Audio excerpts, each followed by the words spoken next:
ሚሊዮን ፐርሰንት እርግጠኛ ነኝ ኢትዮጵያ ተዘግታ አትኖርም። ማንም ፈለገም አልፈለገም አትኖርም።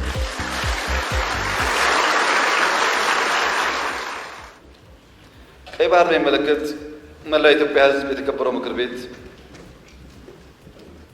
በአንክሮ እንዲያ የሚፈልገው ነገር አለ።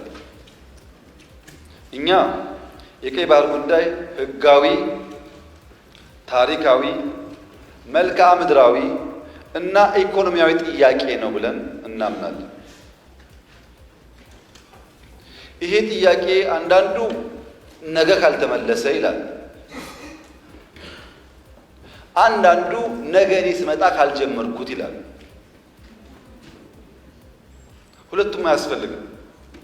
ቀይ ባህርን ኢትዮጵያ ለማጣት 30 ዓመት ከዚያ በላይ የወሰደ ትግል ነበር። ታውቃላችሁ። በ30 ዓመት ትግል ውስጥ በብዙዎች ርብርብ ነው ኢትዮጵያ ያጣችው። ሌላ 30 ዓመት ያስፈልጋታል ብዬ ግን አላስብም።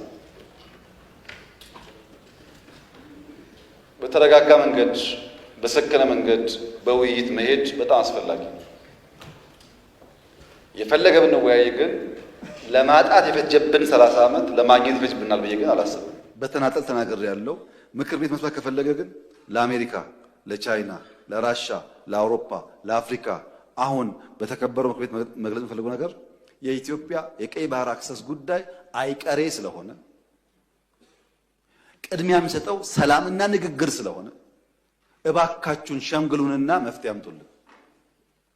ይሄው ጥያቄያችን። እኛ አሁን ሸመግልላችኋለን ሰላም ያስፈልጋል እያሉ ማዘናጋት ከሆነ ግን ብዙ መሄድ አይመስለኝም፣ ጉዳዩ አይመስለኝም። ይሄ እኔ ስለፈለጋችሁ አይደለም፣ ናቹራሊ አይሆን ነገር ይሄው በአንድ ቀንም አንመልሰውም፣ በአንድ ቀንም አላጣ ነው። ናቹራል ሂደቱን ተከትሎ ይሄዳል። በተናጠል